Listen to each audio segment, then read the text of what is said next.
Bueno, preparados para recibir de Dios en esta mañana, el mensaje que el Señor nos ha dado hoy, nos va a regalar, se titula Bienaventurados. Diga conmigo, bienaventurados.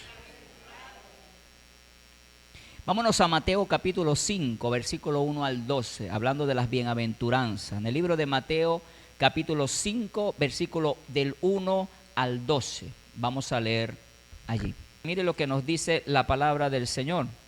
Viendo la multitud, esto es Jesús, subió ¿a dónde?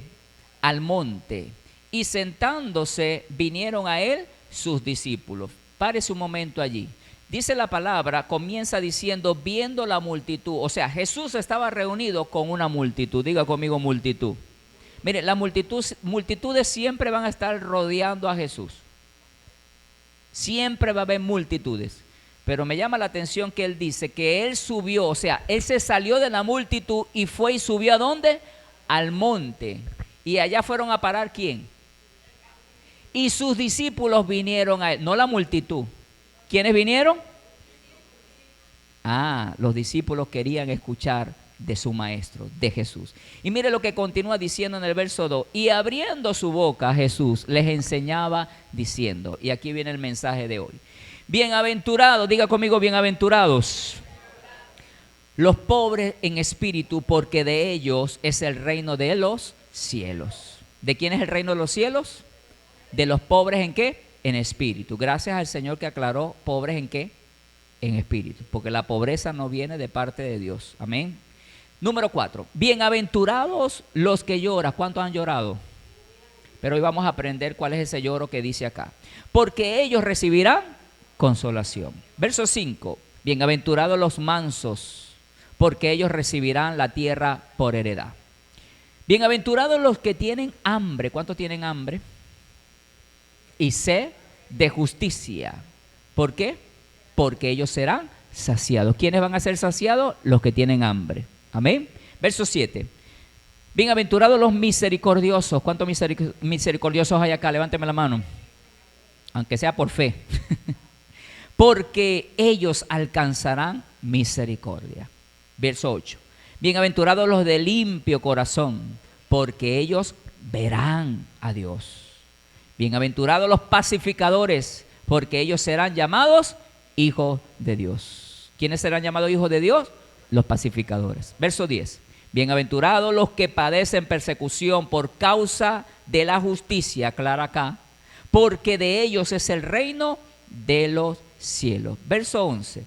Bienaventurados sois cuando por mi causa os vituperen, os persigan y digan toda clase de mal contra vosotros. ¿Qué cierra diciendo? Mintiendo. Verso 12. Gozaos, dígale que tiene al lado, gózate cuando hablen de ti. Vamos, dile, gózate cuando hablen de ti. Así que no se ponga triste, gócese. Pero eso sí, dice la palabra, por su causa. Gozaos y alegraos, porque vuestro galardón, me gusta esto, iglesia, porque vuestro galardón es, no, dígalo, porque vuestro galardón es, ¿en dónde está ese galardón? Porque así persiguieron a los profetas que fueron antes de vosotros. Amén.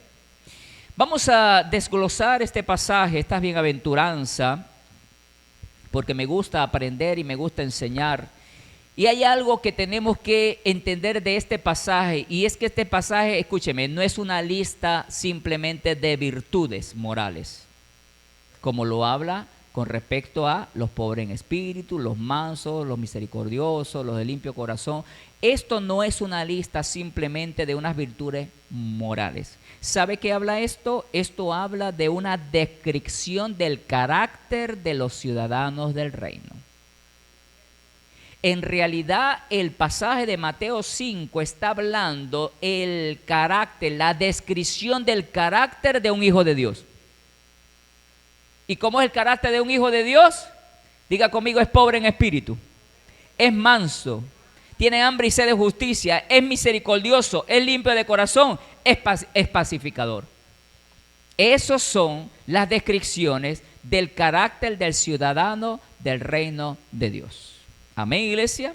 Escuche, en el original, ¿por qué me tengo que ir al original? Porque usted tiene que comprender que la Biblia fue escrita en un aspecto donde muchas veces la traducción, de hecho, la versión que nosotros leemos, normalmente la Reina Valera, es la más mal traducida, por decirlo así. Entonces nosotros nos tenemos que ir a los originales para poder comprender qué quiere decir bienaventurado, qué quiere decir que llora. ¿Será que es que el que se la pasa llorando? Ay, va a ser. No estamos hablando de ese lloro y hoy vamos a aprender en esta mañana. Mire lo que sucede. En el griego original, estas declaraciones que se acaban de leer hablan de la palabra makairos. Diga conmigo makairos, que es bienaventurado. La palabra bienaventurado es un término que va mucho más allá de una felicidad emocional. Ay, eres bienaventurado, ay sí, y nos alegramos porque pensamos que es algo bueno y gloria a Dios porque es bueno. Pero ¿cuál es el significado de bienaventurado? Mire lo que significa bienaventurado. Se usaba para describir, escúcheme, la dicha de los dioses o aquellos que vivían en islas autosuficientes. O sea, la dicha que tenían unas personas cuando unos dioses, hablando de unas personas que vivían en una isla y se decía que ellos eran bienaventurados porque ahí no tenían necesidad de nada, porque la misma isla le proveía todo. ¿Qué también significa? Al usar esta palabra, Jesús está diciendo que el creyente posee una dicha interior inquebrantable que depende totalmente de Dios y no de las circunstancias. O sea, que Dios es suficiente. Tienes una dicha interior y se llama bienaventuranza. Diga, yo soy bienaventurado. Y cuando tú dices yo soy bienaventurado, tú posees la dicha interna, así como esta isla proveía todo, en este caso Dios nos provee todo. Cuando tú dices yo soy bienaventurado, tú lo que estás diciendo, tengo la dicha de que Dios es mi proveedor, que Dios es mi sanador, que Dios es mi fortaleza, que Dios es mi ayuda, que Dios es mi socorro. Él es todo para mí. Eso es lo que te hace bienaventurado. Amén, iglesia. Bienaventurado no es que tú te la pases riéndote o feliz. Es que tú sepas que internamente tienes inquebrantablemente una dicha de poseerlo todo. Y cuando tienes a Jesús, lo tienes todo. Amén, iglesia. Por eso dice una canción, si te tengo a ti, lo tengo todo, mía. Mi tesoro fuera de ti, nada deseo, Señor. Eso es ser bienaventurado. Hay gente que dice, ay, yo soy desdichado. No, tú no eres desdichado, tú eres bienaventurado. Amén, iglesia. Vamos a ver la primera característica de un hijo de Dios. Dice en el verso 3, bienaventurados los pobres en espíritu. Esta característica es importante como hijos de Dios, entender que tú eres pobre en espíritu, o es la característica, porque de ellos es el reino de Dios. Diga conmigo, mío es el reino. ¿A quién se refiere a los pobres en espíritu? ¿Qué puede pensar usted que una persona es pobre en espíritu? La palabra pobre en espíritu habla de que describe a alguien, no describe a alguien que tiene poco, sino a un mendigo que no tiene nada. Eso es pobre en espíritu. No está describiendo una persona que tiene poco, está describiendo una persona que no tiene nada. O sea, una persona, en pocas palabras, que depende totalmente de otro. Por eso dice bienaventurado, o sea, tienes la dicha interna de tenerlo todo en Jesús, y dice el pobre en espíritu, como no es que tiene poco, como tú no tienes nada, eres bienaventurado porque dependes del otro, y el otro se llama Dios. Mira, iglesia, yo me sorprendo y yo me imagino con tristeza cuando hay personas que se fracturan los dos brazos. Dios nos guarde. ¿Y cómo usted cuando los enyesan, cómo quedan? Así. Algunos yo lo he visto. Pregúntese, ¿quién le hace todo? Pregúntese a las personas que son de cintura para abajo, son paralíticos. Ahí te va a tocar ser un pobre en espíritu, que dependes de alguien para ir a un lugar, que dependes de alguien. Probablemente esta persona que está enyesada va a depender hasta que le hagan todo su aseo personal. Y ahí le va a tocar duro. ¿Sabe por qué? Porque muchas veces nosotros nos creamos una autosuficiencia. Yo puedo con eso, yo lo hago. Y nos acostumbramos a hacer las cosas por nuestra cuenta, que cuando nos toca depender de Dios, ahí es el problema. Ay, me duele la cabeza, búscate un ibuprofeno. Ay, que me duele aquí, búscate un... Ay, que tengo fiebre, búscate. Hay gente que se vuelve dependiente, codependiente de las medicinas, que el Señor los reprenda en el nombre de Jesús. Son buenas para un momento, pero tú tienes que ver cuál es la raíz del problema. Tú no puedes vivir que hay pastores que yo sufro de migraña. Tú eres bienaventurada, tú no eres una migrañera. El Señor reprenda toda enfermedad en el nombre de Jesús. Pero sabe que todo tiene una raíz. Del problema es la alimentación. Cambie la alimentación, aliméntese bien, porque usted dice que se le va toda migraña, se le va toda dolencia, todo ese problema se le va con comer bien. Bienaventurados los pobres en espíritu. Para entender, escúcheme, este término, pobres en espíritu, hay que mirar una distinción radical en el original griego, porque hay dos palabras que se tomaban anteriormente. Una para describir, que se dice penichros, que describía a un trabajador humilde, o sea, hablaba de un tipo de pobre que tenía poco. Pero hablaba también de otro que es tocho en el original, que describe, es la que describe Jesús, pobre en espíritu. Está hablando de un mendigo que no tiene nada. No está hablando del pobre que tiene poco, está hablando del pobre que no tiene nada. Hermano, ¿cómo usted se siente cuando en la semana, el día lunes, que usted tiene que hacer mercado, resolver para la semana y tiene en su cuenta solo 10 bolívares?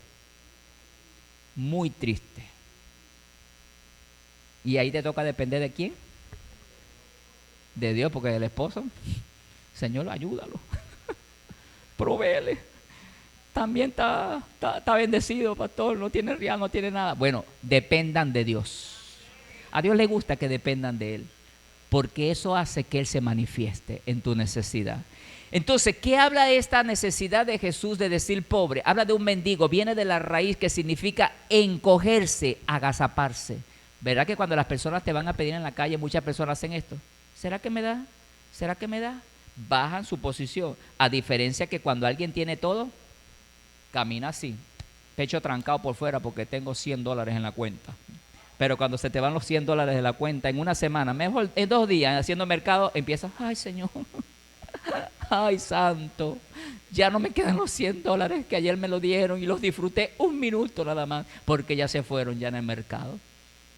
Se nos va el gozo. El gozo viene de Jesús. Él es tu gozo. Él es tu fuerza. Amén, iglesia. Dice que al decir que los ciudadanos del reino son pobres, Jesús no está hablando de una pobreza económica. Mire, hay malas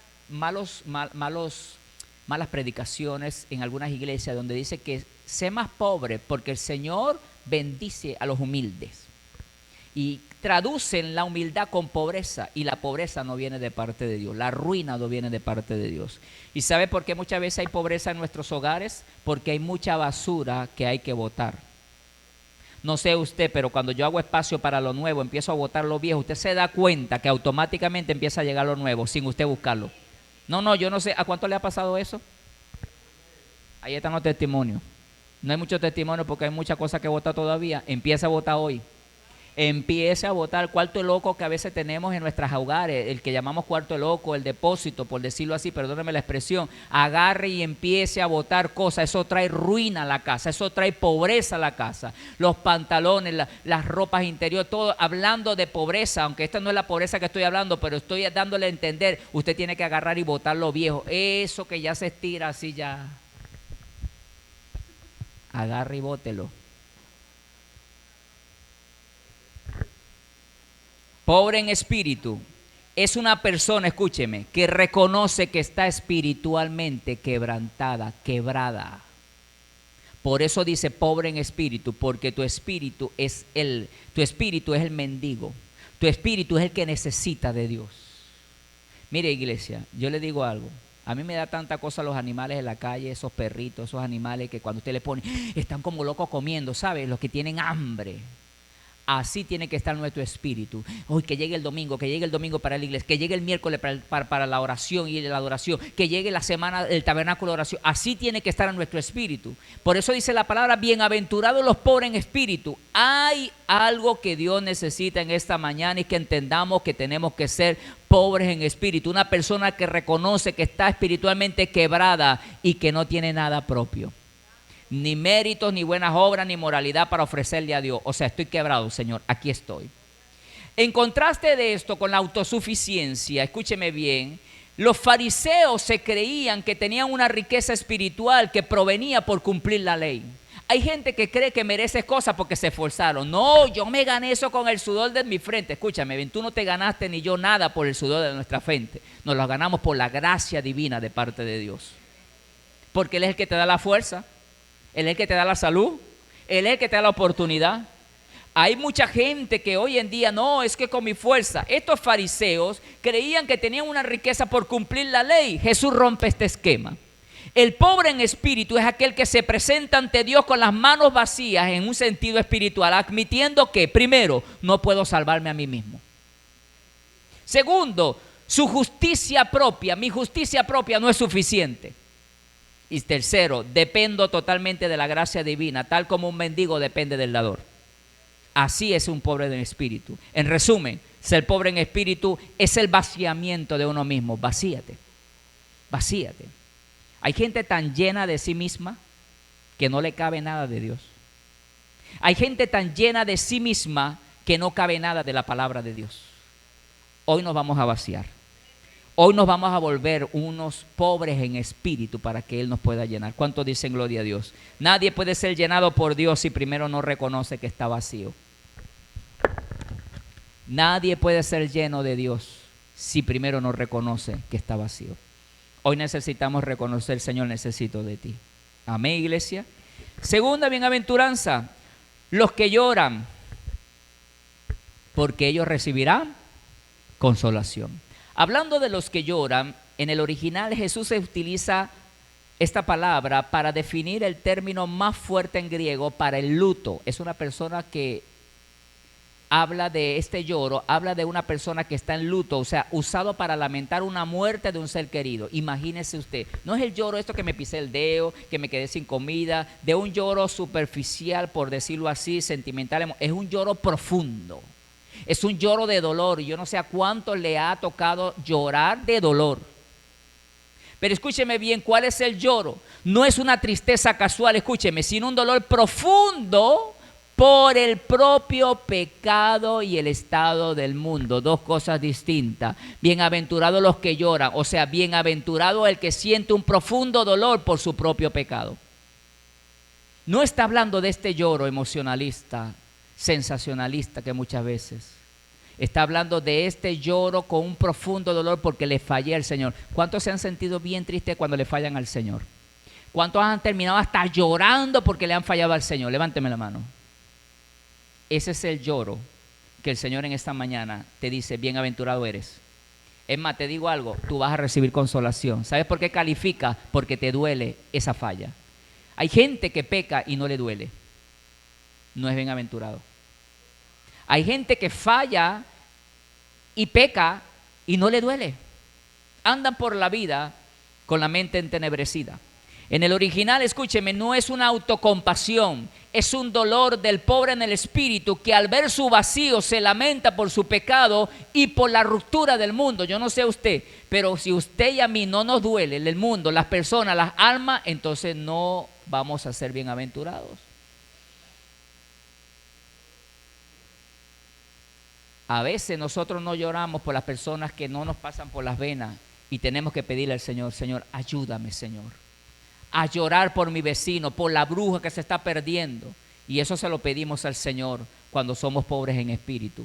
Es allí donde puede entrar ese dolor en tu vida, que Dios permite que tú lo tengas. ¿Para qué? Para que pueda el mundo de alguna otra forma recibir esa oración con profundo dolor y con llanto, porque te duele esa oración. Amén, iglesia. En el original este llanto tiene un propósito. Me gusta este propósito de bienaventurados los que lloran, porque este llanto, este lloro tiene un propósito y es metanoia, significa arrepentimiento. ¿Cuál es el propósito de llorar? Que nos arrepintamos. Porque estamos hablando de es un dolor por el pecado. Bueno, ese dolor que sufres es metanoia, que es para el arrepentimiento. No es un llanto de desesperación, sino un dolor que se siente alguien que ama a Dios y ve cómo su pecado lo lastima.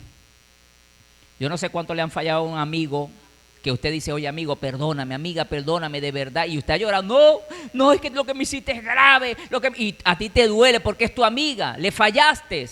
a nuestra pareja, a nuestro esposo, a nuestra esposa, a nuestros hijos. ¿Te duele?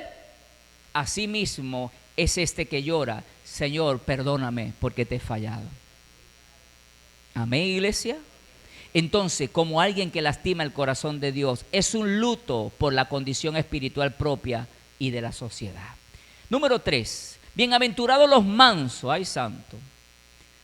Bienaventurados los mansos, porque ellos recibirán la tierra por heredad. Aquí no está diciendo que van a recibir por heredad los que se pelean, los que se tumban los dientes, los que cortan cabeza, los valientes, los esforzados, los que tienen músculo. No, está hablando de los mansos. Son los que van a heredar la tierra. ¿Qué es los mansos? La palabra manso no significa debilidad. La palabra manso en el griego original se usaba para describir a un animal salvaje que había sido domesticado. En pocas palabras, es un poder bajo control. El que es manso es porque tiene un poder increíble bajo control. Manso nos han dicho a nosotros que es una debilidad, cuando en realidad cuando tú ves una persona mansa es porque esta persona llena de poder pero controlando ese poder. Eso es mansedumbre.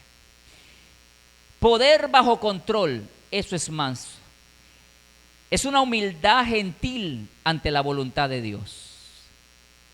En el contexto bíblico, escúcheme, es la humildad ante Dios. El manso no lucha por sus propios derechos, ni se amarga cuando es maltratado, porque sabe que su herencia y su identidad están seguras en Dios. Diga conmigo: mi herencia y mi identidad están en Cristo Jesús. Eso es mansedumbre. Le voy a narrar una historia corta de un ejemplo de mansedumbre. Había una vez en el corazón de la selva densa un joven leopardo llamado Calo. Calo era fuerte, ágil, pero vivía bajo una idea equivocada. Creía que para ser respetado debía imponerse con las garras, los rugidos ante la menor provocación. Un día, un viejo elefante llamado Bara, caminaba lentamente hacia el único pozo de agua que quedaba en la sequía. Calo, queriendo demostrar su poder, se interpuso en el camino, erizando su lomo y enseñando los colmillos. «Apártate, viejo», rugió Calo. «Yo llegué primero y mi fuerza me da el derecho a beber hasta saciarme. Tú solo eres un estorbo lento». Bara, el elefante, que tenía la fuerza suficiente para derribar árboles de un solo empujón, no rugió, no se alteró. Simplemente bajó su trompa, movió sus grandes orejas con calma y dio un paso a un lado, permitiendo que el leopardo pasara. «La verdadera fuerza, joven Calo», dijo Bara, el elefante, con voz profunda y serena, «no es la que se usa para aplastar a otros, sino la que se tiene para dominarse a sí mismo». Salió Calo, bebió y se burló y se fue. Pero días después, el joven leopardo cayó en una trampa de cazadores. Una red de cuerdas gruesas lo mantenía suspendido y mientras más luchaba con ira, con violencia, más se le apretaban los nudos. Eso es lo que sucede cuando nos airamos, nos enredamos más la vida. Este animal estaba allí con sus rugidos de rabia que solo lo agotaban, pero lo ataban más. De pronto de la maleza se abrió, era Bara. El elefante podría haber seguido de largo, recordando los insultos de Calo, pero su naturaleza mansa, poder bajo control, lo guió a actuar. Esa mansedumbre lo guió a actuar. Fíjese lo que hizo Calo. Con una precisión asombrosa, Bara usó su inmensa fuerza para herir, no para herir, sino para desatar con delicadeza la red y romper los postes que sostenían la trampa. Cuando Calo estuvo en el suelo, que cayó, temblando y humillado, comprendió la lección. «Pudiste haberme dejado aquí», susurró el leopardo. «Tienes el poder para destruirme por mi insolencia». Y vino Calo, el elefante, y le dijo, soy manso. Respondió el elefante, porque mi fuerza no me domina a mí, yo domino a mi fuerza. El que vive por su furia termina enredado en ella, pero el manso hereda paz de toda la selva. Soy manso, Calo, respondió el elefante. Desde ese día, escúcheme, Calo dejó de rugir para asustar y empezar a usar su agilidad para proteger a los más pequeños. Aprendió que ser manso no es ser débil, sino ser tan fuerte por dentro que ya no necesitas demostrar nada por fuera. Esos son los mansos. Cuando la gente te diga, ay, pero tú sí eres tonta.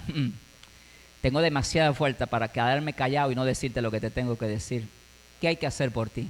Eso es manso. Y a la gente le da rabia, ¿sabes?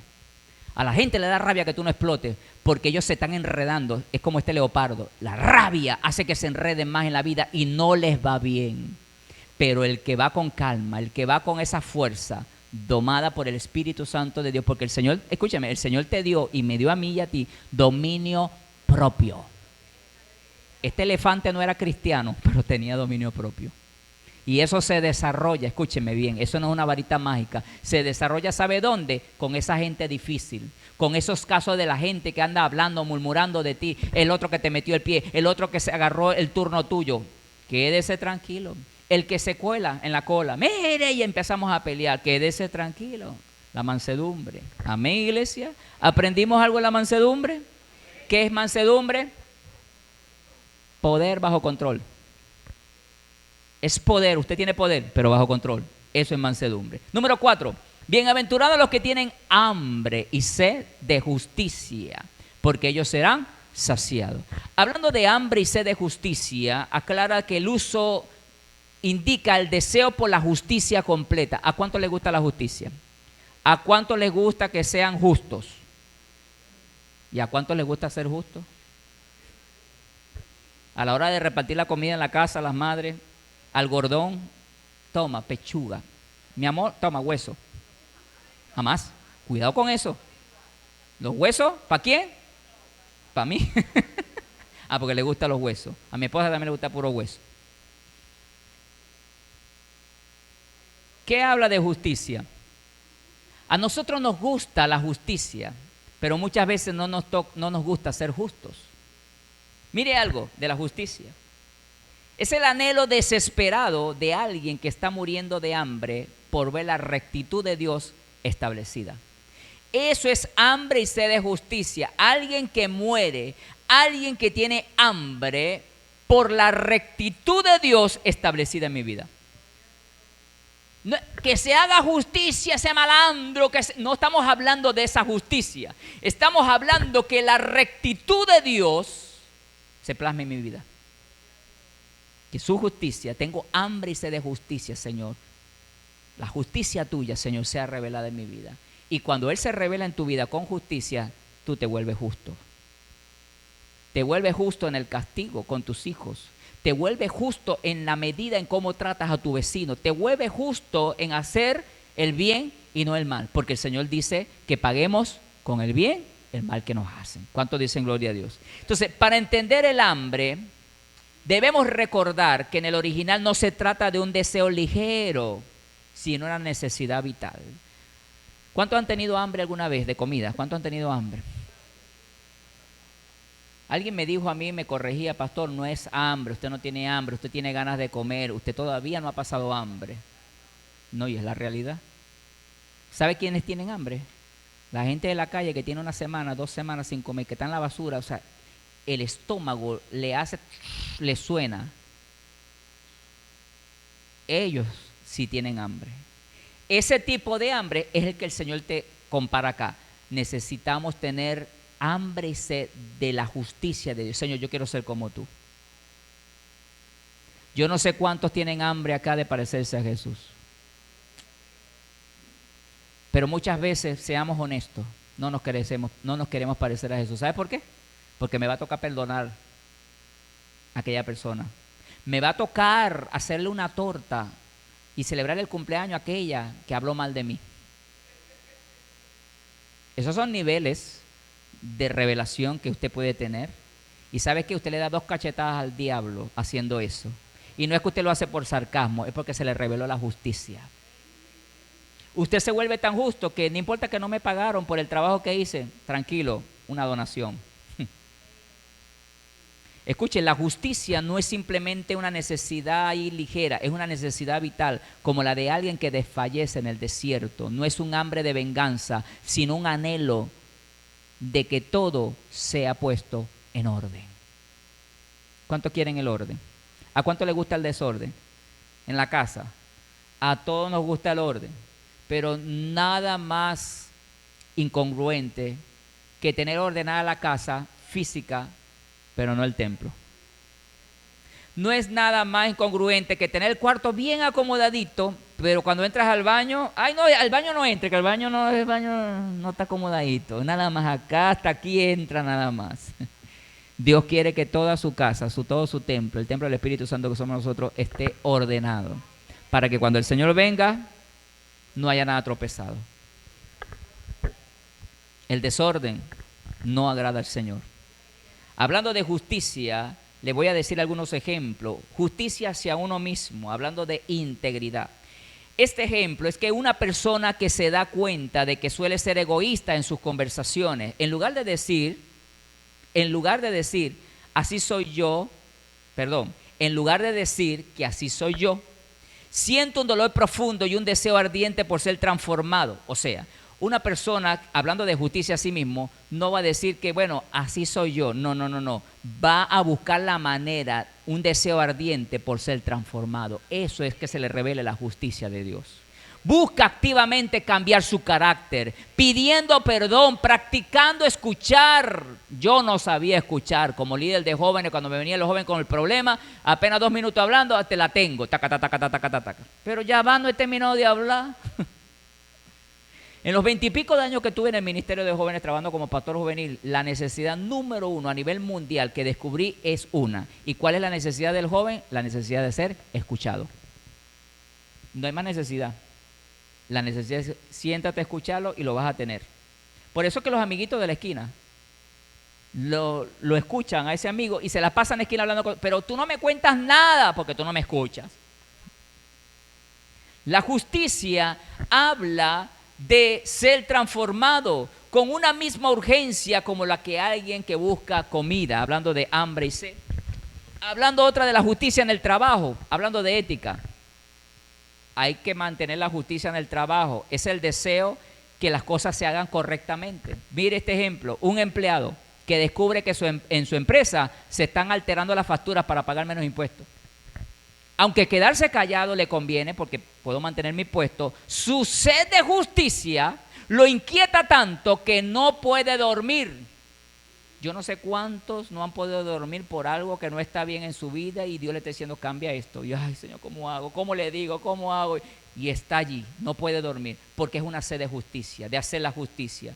Entonces, no lo deja dormir, lo inquieta, que no lo deja y se arriesga, escúcheme, esta persona a denunciar o a posponer o a proponer un sistema honesto porque su alma necesita la verdad, más la verdad que esta seguridad económica que le puede ofrecer su jefe. Yo no sé cuánto han estado en un momento frente a una situación que es incómoda, que no habla de justicia, pero como tú tienes hambre y sed de justicia, a mí no me llamen para eso, a mí no me involucren en eso. Pero ¿sabes qué? Como dicen por ahí, el que calla, si ya usted lo vio, se problemó, porque usted está siendo partícipe de ese pecado. O usted tiene que buscar la manera de decirle, Señor, dame sabiduría, porque la justicia se tiene que ver en este trabajo donde yo estoy. Aquí se van a hacer las cosas como debe de ser. Por eso es que cuando llega un cristiano recto, con justicia, empiezan a ordenarse las cosas. Y a la gente no le vas a caer bien, ¿sabe? Porque le vas a quitar la matraquería que tiene por allí, el bochinche que tiene por acá. Por eso es que la justicia es importante. Justicia en el anhelo de la presencia de Dios es la persona que dedica tiempo diario a la oración y el estudio de la palabra, no por obligación, sino porque siente que su espíritu se deshidrata si no se llena de los valores de Dios. ¿Qué sería la iglesia si no predicamos la palabra de Dios? Si hoy no hablamos de la bienaventuranza, que simplemente son las características de un ciudadano del reino de Dios. Número 5, bienaventurados los misericordiosos, porque ellos alcanzarán misericordia. ¿Usted quiere misericordia? Sea misericordioso. Lo misericordioso, hablando, proviene de una raíz que implica no solo sentir lástima, sino también identificarse con el otro. Esto asemeja también a la palabra compasión, que es ponerte en los zapatos del otro para entenderlo. Por eso yo tuve que aprender que cuando alguien llega tarde, mira que no se quema, y después que ya va, déjeme que yo me explique, déjeme que yo hable, porque usted no sabe todo lo que yo pasé. Usted no sabe el dolor que tengo por acá y aún así estoy sirviendo en la puerta. Bienvenido. Nadie me pregunta cómo estoy con este dolor. Bienaventurados los misericordiosos porque se identifican con el otro, con la necesidad del otro. Hasta ver, escúcheme, te vas a identificar tanto hasta que tú veas con los ojos de la otra persona. O sea, que tú veas a través de la necesidad de la otra persona. Cuando tú ves a una persona aquí en la iglesia, ¿qué te da? ¿Lástima o te da compasión con identificarte? Muchas veces sentimos el lástima, ¿sabes? Ay, pobrecito, mira los zapaticos rotos. Ay, pobrecita esa hermana, Dios mío, sí, va, una pobrecita. Y así me quedo. Eso no es misericordia. Sino que tú te pongas en los zapatos de esa persona. Ay, esa hermana se viene caminando allá, no tiene carro, y Dios mío, y tú sacas cuenta, ¿cómo hace, Dios mío? No puedo. La justicia. Necesito practicar la justicia. Necesito practicar la misericordia. Esta semana voy a agarrar parte de mi quincena y le voy a comprar, aunque sea unos zapaticos, no tan caros, pero no me alcanza, pero le voy a ayudar. Y usted llega el domingo acá, practicando la justicia, practicando la misericordia, y usted al entregar eso, usted está actuando en compasión. ¿Y sabes qué dice la palabra del Señor? Bienaventurados los misericordiosos, porque Dios va a desatar misericordia también sobre tu vida cuando tú tengas una necesidad. Él va a usar a otro para que también te supla una necesidad. Va a poner a otro a que lo vea, a que vea a través de tu necesidad. Por eso que somos una comunidad. Por eso es que en la iglesia habla aquí un pasaje de que no tenían necesidad de ninguno, porque entre ellos mismos los que tenían posesiones las vendían para dársela a la gente que estaba dentro de la iglesia necesitada. Entonces, los misericordiosos, escúcheme, es la capacidad de meterse en la piel del otro para ver cómo él las ve. Qué tremendo es que jamás podremos comprender a una madre que está en la cárcel allá con sus hijos, visitándole, llevándole comida, a un muchacho que mató a 7 y violó a 5. Y uno, ay, que se muera ese. Porque tú no estás mirando desde la necesidad de ese hombre o de esa mujer, ¿por qué lo hizo? Mire, a veces yo veo casos, me gusta ver mucho los casos de asesinato en la televisión. Hay un programa que pasa y uno se queda, wow, impresionado de cómo pasan asesinatos porque hay demonios que le entran a esas personas. Hay odio, hay tantas cosas. Niños que fueron una vez lindos y hermosos, un día ya no lo fueron. Pero pregúntese, oye, la misericordia de Dios es ver a través de los ojos de la necesidad del otro. Por eso es que Dios necesita que nosotros nos vaciemos y seamos pobres en espíritu, porque solo Él se nos revela a nosotros y podemos orar de la necesidad, desde la necesidad de la otra persona, para poder comprender. La profundidad de esto, iglesia, de ser misericordioso, es que no es un sentimiento pasivo. Ay, pobrecita la hermana, los zapaticos, bueno. Eso es un sentimiento pasivo. No hice nada para resolver el problema. Ay, pastor, mire el bombillo aquel que está quemado, que ya tiene un mes quemado. ¿Y qué hace que tú no lo has cambiado? Eso es, ¿qué lo acabo de decir? A nivel de pasivo. Un sentimiento pasivo. No es un sentimiento pasivo. Es una misericordia en acción. La estructura es recíproca. Mire, quien muestra ese carácter demuestra que ya ha recibido la misericordia de Dios. Quien muestra el carácter de una misericordia activa demuestra que ya ha recibido la misericordia de Dios. Entonces, dígame usted por qué hay gente que no es misericordioso. ¿Será porque no ha recibido la misericordia de Dios? ¿Pero por qué no la ha recibido? Porque no ha sido misericordioso. El que es misericordioso es porque ya recibió la misericordia de Dios y practica la misericordia de Dios. El que no es el que no recibe misericordia, por supuesto no lo va a hacer porque no lo ha sembrado. En el reino de Dios, escúcheme, siempre los principios se van a dar de una siembra y una cosecha. Dice la palabra, bienaventurado eres cuando eres misericordioso. Hablando de esto, es quien muestra este carácter, demuestra que ya la misericordia de Dios ha sido manifestada sobre su vida. Número 6, bienaventurados los de limpio corazón. Y vamos profundizando. Bienaventurados los de limpio corazón, porque ellos verán. Sin santidad nadie verá al Señor. Limpio de corazón, diga conmigo, limpio de corazón. Y como dice una canción, limpio de manos y de corazón puro, que no es vanidoso ni sabe engañar. Limpio de corazón habla de cátaros, significa algo puro. Algunos han tenido perfumes puros, un buen perfume, caro yo. Imagínense este perfume de alabastro.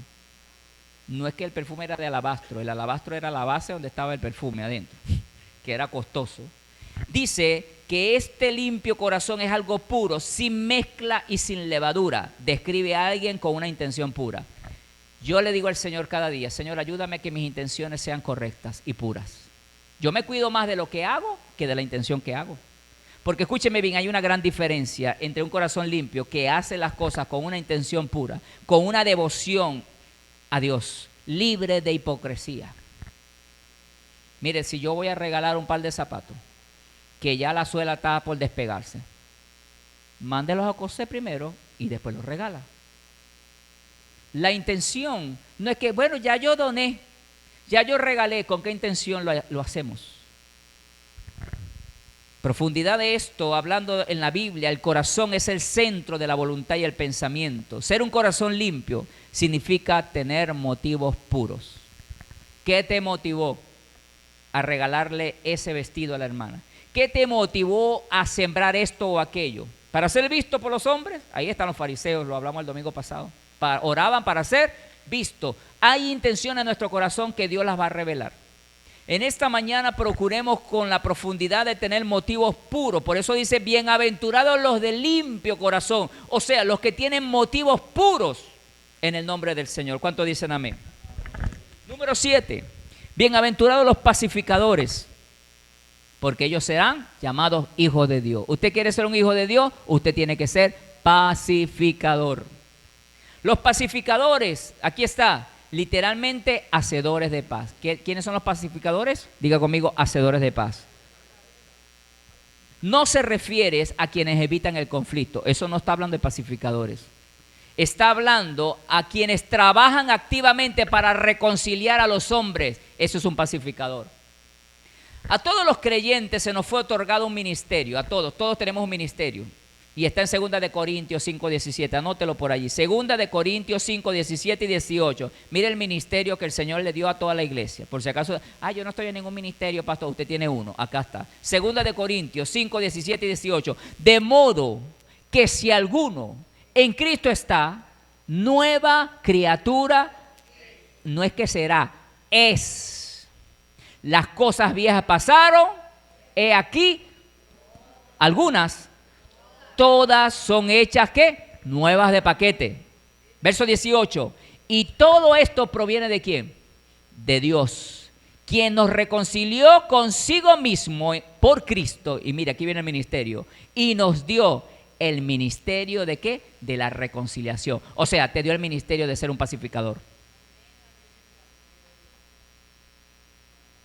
Ser un pacificador no es simplemente evitar la pelea. Es trabajar para reconciliar a los hombres. Mire la madre cuando los hijos están peleando. Mamá, que fulano se puso mis medias, que aquel me agarró la camisa. Y usted, venga acá, usted, venga Pedrito, venga Juancito. Ahí usted está siendo un pacificador. Pero no, hay madres que no son pacificadores. Ay, mira, yo le regalé a fulano tal, a uno de mis hijos le di unos zapatos Adidas que le costaron $50. Toma tú los de $20 porque tú te portaste mal. Y lo que crea es un conflicto entre los hijos. Ay, ojalá que tú fueras como tu hermano, que ese sí me pasa todos los viernes, a mí me pasa $10 y tú no me pasas nada. Creas conflicto, no estás siendo pacificadora, Dios mío. Hay gente que no es pacificador ni siquiera en su comunidad. Recuerdo cuando 2 semanas atrás fui a una reunión de una persona que antes se congregaba aquí hace años, ella falleció y su familia me pidió, como ella se congregaba aquí hace años, me pidió que llevara una palabra. Y empecé a hablar y de todo lo que hablaba, yo hablé de las señoras chismosas, para no decir otra cosa, de las cristianas chismosas que viven en la comunidad, que se andan asomando para ver quién llegó. Y entonces me dice el hijo de la señora que murió, me dice, pastor, gloria a Dios por eso, porque aquí habían algunas de esas, o yo, estaban metidas aquí sentaditas, ¿no? Yo le dije, no, que tranquilo, que yo las conozco, ya yo me di cuenta quiénes son, porque es que se les irradia. Escúcheme, como se le irradia a una persona chismosa, también se le irradia que es pacificador. ¿Qué estamos irradiando? En el trabajo, ¿qué estás irradiando? En la escuela, ¿qué estás irradiando en la casa? Porque en la iglesia todos irradiamos. Pastora Norsi, Dios le bendiga, ese cabello se le ve hermoso, parece una leona de Judá. ¿Qué estamos irradiando? Mire, cuando dice la palabra que en Cristo, el que está en Cristo, nueva criatura es. La palabra estar en Cristo significa una posición jurídica y vital. O sea, el que está en Cristo no es que yo estoy metido ahí adornando, no, tú tienes una posición jurídica. Donde tú estás, esa es la jurisdicción que Dios te dio y de ahí tiene que salir todo diablo, todo chuki, toda enfermedad, toda brujería, todo se tiene que ir. Si tú estás en tu trabajo, cuando tú llegues, todo tiene que cambiar. No, escúcheme, todo tiene que cambiar. Hasta la señora que es chismosa, que le encanta la lengua, se tiene que callar la boca porque llegué yo. No, escúcheme. Que no, que todo el tiempo anda, todo el mundo anda murmurando. No, llegó la doctora, llegó el jefe, llegó fulano. Caminan todos derechitos, porque aquí llegó la jurisdicción, porque estoy en Cristo Jesús. Amén, iglesia. Estar en Cristo significa estar bajo su esfera y la influencia. Tú eres una influencia. Dígame usted que somos influencia en nuestra comunidad. A mi mamá, mi papá cuando salía de la casa, la esquina sabía que él iba a salir. ¿Sabe cómo? Porque olía el perfume. Mi papá se vaciaba todo el perfume cuando iba a salir, hasta la esquina olían los vecinos cuando iba a salir. Mi mamá todo el tiempo arregladita. Por eso que la hermana Berta me acuerda a mi mamá, porque ella siempre arreglada, tacones y aquello. Mi mamá siempre fue de arreglarse. Pero una de las cosas es que podemos ser influencia porque estamos en Cristo. Es una posición que tú tienes. Cuando tú estás en tu comunidad y empiezas a arreglarte, empiezas a perfumarte, la gente...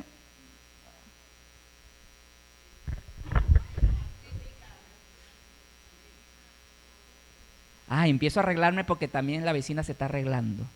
Aunque sea por envidia. Aunque sea por envidia que se vayan a arreglar, tú eres influencia. ¿Sabe algo? Muchas veces nos dejamos influenciar por los demás para ser como ellos. Se acabó hasta hoy. No, se acabó hasta hoy. Que los vecinos se la pasan en el frente sentados, chismoseando y hablando de todo el mundo, cotorreando a ver quién vino. Mira, la vino a visitar aquel muchacho, porque para eso pareciera que se sentaran en el frente de su casa. En mi casa no tenemos esa costumbre. Si usted tiene esa costumbre en su casa, yo la respeto, no tengo ningún problema. Pero si todos los vecinos también se sientan a chismosear, ¿qué van a decir? Una chismosa más se unió, ¡gloria a Dios! Porque eso es lo que pasa por ahí, por la comunidad. No, yo me voy a parecer diferente, no voy a estar metido en casa de nadie. Tenemos que entender que usted es una posición jurídica. Significa que tu identidad ya no está definida por tus errores, por tu pasado. Escuche algo, tú y yo estamos sumergidos en la persona de Jesús. O sea, que tú le perteneces a Jesús. Y como tú le perteneces a Jesús, su justicia, su herencia, ahora te pertenece a ti. Amén, iglesia. Le voy a dar un ejemplo para ir cerrando de los pacificadores. Mire este ejemplo. En el Valle de las Piedras Grises vivían dos clanes que llevaban años sin hablarse, los zorros rojos y los zorros plateados. Ambos peleaban por un pequeño arroyo que cruzaba la frontera de sus territorios. Si un zorro rojo venía y se ponía su pata en el agua, los plateados ladraban amenazando. Si un plateado bebía de más, los rojos lanzaban piedras. En medio de ellos vivía Milo, un viejo tejón. Estos viejitos con sabiduría, que no pertenecía a ninguno de los dos bandos. Milo no era un pacífico, Milo no era un pacífico que se quedaba encerrado en su madriguera ignorando los gritos. Él era un pacificador.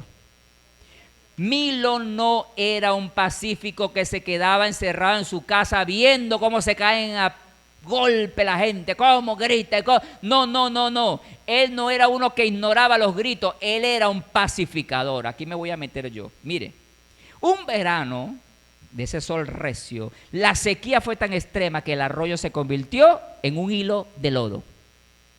Los dos clanes de zorros se reunieron en la orilla, erizando los pelos, enseñando los dientes, listos para la batalla final por las últimas gotas.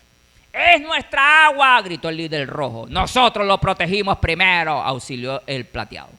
Justo cuando iban a saltar, ya a engrincharse, a caer uno a los otros, Milo el tejón se interpuso. No traía armas, Milo, solo una pala vieja.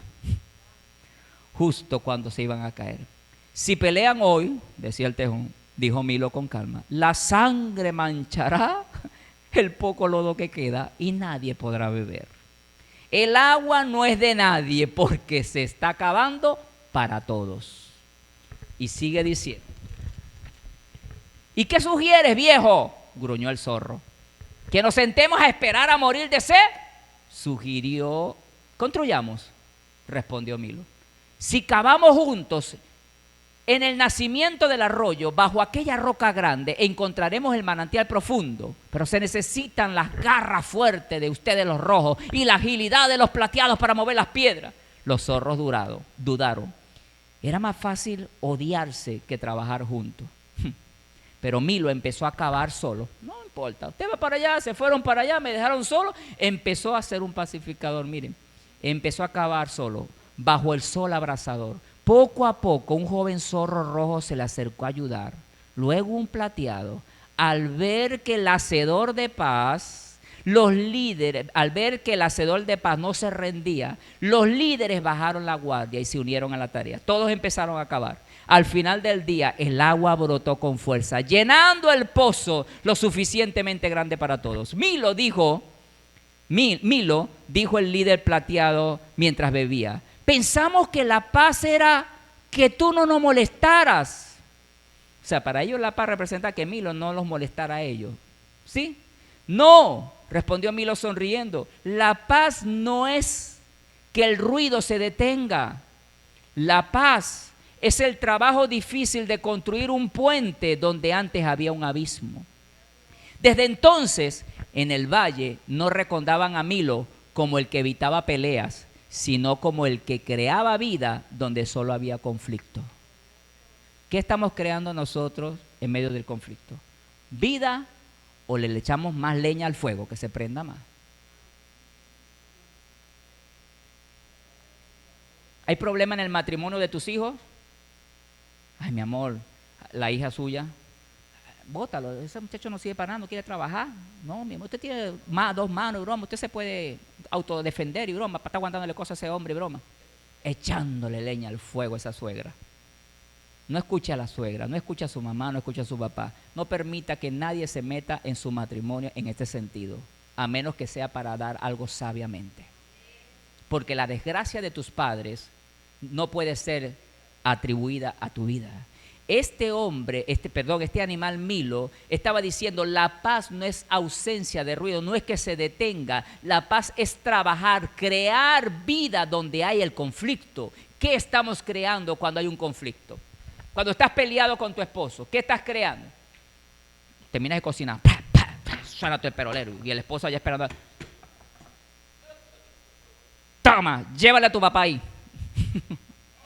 Y tu hijo viendo eso, y el domingo te ve aquí, ven Señor, como dijiste, derrama tu gloria, Señor. Y el hijo, mamá hipócrita, tú no eres ninguna pacificadora. Llega tu hijo de la escuela, no mamá, que la escuela que estaba llena, y yo le grité y le dije que no sé qué más. Bueno, y pues no te quedes callado, eso sí es verdad. Vamos, dale más duro. No, tú eres una pacificadora, siéntate allí. Ve lo que vas a hacer. Vas a ser como Milo y vas a ser como el elefante. Actuar con sabiduría, iglesia, nos evita grandes problemas. Nos evita, esa rabia te enreda más como este leopardo, enredado más por su rabia, intentando esa fase. No hagas tanta cosa.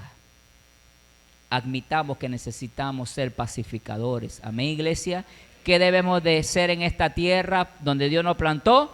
Pacificadores. Ser pacificadores no es prevenir. La pacificadora es que en medio del conflicto tú construyas paz. Amén, iglesia. Número 8, bienaventurados los que padecen persecución. Con esto cerramos.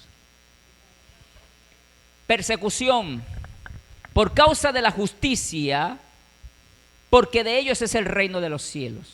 Los perseguidos, en términos griegos, implica una persecución continua y sistemática. Es la marca final de quien vive los valores del reino del mundo. En pocas palabras, iglesia, si tú buscas al Señor, tú vas a ser perseguido por causa de la justicia.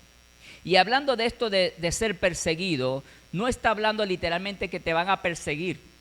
Están hablando de que no te van a pasar, no te van a aceptar, te la van a hacer duro. En el trabajo hay alguna que te la va a montar, el jefe te la va a montar, el líder te la va a montar, pero es para que usted entienda que cuando tú padeces persecución es que estás haciendo las cosas bien. Si no nos están haciendo la vida de cuadrito, entonces todo va mal. No le estás haciendo peso a las tinieblas. Porque cada vez que usted busca del Señor, parece que la gente se endemoniara más. Cada vez que tú buscas del Señor, la vecina de al lado empieza a lanzarse las ratas muertas. Pero bueno, y entonces ahí es donde viene el carácter de las bienaventuranzas. Ahí es donde viene el carácter de los que son del reino de Dios. Yo tengo que ser manso, yo tengo que ser manso, yo tengo que ser... Ya déjeme buscar cuál me toca ser. Ah, manso, ay, santo Dios. Me voy a armar de valor con dominio propio, porque necesito la mansedumbre. Amén, iglesia. Dato curioso de esto de ser perseguido. Es en la primera y la última bienaventuranza terminan con la misma promesa. ¿Cuál es la promesa de la primera bienaventuranza? Dice los pobres en espíritu. ¿Cuál es la recompensa? Porque de ellos es el reino de los cielos. ¿De quiénes? De los pobres en espíritu. Y mire lo que dice de los que padecen persecución. La promesa es la misma. ¿Cuál es la que dice? Por causa de justicia serán perseguidos, porque de ellos es el reino de Dios. ¿Qué me quiere decir esto? Esto es una inclusión. Habla de que esto indica de que todo lo que hay en el medio pertenece a los ciudadanos del reino. ¿Qué es lo que hay en el medio? Vámonos.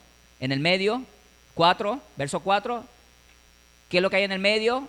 Ellos recibirán consolación. Recibirán la tierra por heredad. Serán saciados. Alcanzarán misericordia. Y ellos verán a Dios. Esa es la recompensa que Dios te dice desde el principio hasta el final. Hay una recompensa para los que alineamos nuestro carácter al carácter del Señor. ¿Cuántos dicen amén? Y cierro con esto diciendo que el Señor dice que nosotros somos en Mateo 5:13. Vosotros sois la sal de la tierra. Diga conmigo, vosotros sois la sal de la tierra. Quiero centrarme en esto, en la sal. Nosotros somos sal y luz, pero hoy quiero hablarle esto nada más, cerramos con esto. Vosotros sois la sal de la tierra. Y dice, pero si la sal se desvaneciere, ¿con qué será salada? No sirve más para nada, sino para ser echada fuera y hollada, o sea, pisada por los hombres. Mire lo que habla, la sal. La sal tiene un agente antiséptico y preservante. En pocas palabras, el Señor nos está queriendo decir que sus seguidores son agentes que evitan que la sociedad se corrompa totalmente. Usted cuando llega a una comunidad, en Vista al Sol, en Inés Romero, en ese lugar, en ese sector donde usted está evitando que en ese territorio se corrompa totalmente, por usted estar presente. Porque usted es sal. El cristiano, escúcheme, al vivir las bienaventuranzas, actúa como un preservante moral. Donde todo el mundo está chismoseando, ya se para el chisme aquí. Donde todo el mundo está mintiendo, ya se acabó la mentira. Donde todo el mundo anda, ay, que no tenemos, sí tenemos. En el nombre del Señor eso va a proveer el Señor. Donde no haya fe, usted va a inyectar fe. Amén, iglesia. Y segundo, hablando de sabor, condimento. En los antiguos decían que la comida sin sal era insípida, o sea, era triste. ¿Cuántos le han tocado comer en un restaurante donde la comida es insípida? O de repente, ay, eso no sabía nada. Es desagradable ver algo tan sabroso, tan jugoso, tan atractivo. Y cuando usted lo come, ay, esto no sabía nada. Tráeme un poquito de sal, por favor, porque la sal es necesaria. Usted es necesario en el lugar donde usted está. Hablando de sabor, el ciudadano del reino aporta sabor a la vida. Ay, pastor, algunos no parecen sal, parecen otra cosa. Parecen pimienta. Usted tiene que ser sal en la vida de otro. usted tiene que darle alegría. Escúcheme bien, sabor. Donde hay amargura, el cristiano pone gracia. Donde hay aburrimiento espiritual, usted pone esperanza. Ser sal significa que tu presencia debe hacer que la vida de los demás sea mejor. Cuando alguien te conoce a ti, escúchame, cierro con esto. Cuando alguien te conoce a ti, cuando alguien está a tu lado, cuando alguien se vuelve tu amiga o tu amigo, esa vida tiene que mejorar. Al caminar contigo. Ay, ya te pareces a Zulimar, ahora que andas con Zulimar. Gloria a Dios, porque se me pegó ahora algo bueno. Ahora soy una mujer intercesora, guerrera, una mujer que ama a Dios, una mujer de familia, una mujer X. Oye, ay, ahora andas con fulanito y tal, ahora andas arregladito y perfumado, porque antes andaba Dios santo, como que un poquito descuidado. Sí, porque me inspiró mi amigo a vestir mejor, me inspiró mi amigo a hablar mejor, me inspiró a mi amigo a buscar al Señor y ahora tengo paz en mi corazón. La vida de otro tiene que mejorar. Pero ¿cómo va a mejorar si los requisitos del carácter están aquí en Mateo 5? Yo necesito del Señor. ¿Usted lo necesita? Denle un aplauso al Señor.